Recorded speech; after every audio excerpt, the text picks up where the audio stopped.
টান টান উত্তেজনা আর সেই হাড্ডাহাড্ডি লড়াই ভাই। দেখুন, আপনারা দেখতে থাকুন কি খেলা খেলছে সেই মতিউর রহমান মিশা, পুরাতন আজমপুরের প্লেয়ার। তো ইনারা অনেক ভালো খেলছে, কিন্তু খেলতে গিয়ে খালি বন্দি করতেছিল, তাই খেলা পারে নাই। অবশেষে তারা বাড়ি চলে গেছে। গ্রামের মানুষ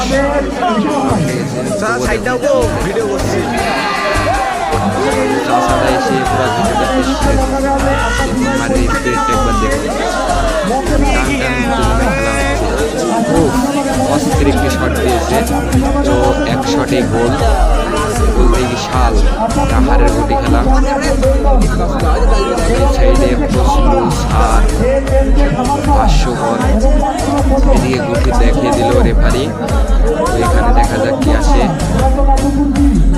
চলে এসছে একটা ম্যান, তো সেই মিশা, সেই মিশা, আজমপুরের মিশা, মতিউর রহমান মিশা। দেখুন কি খেলাটা খেলে।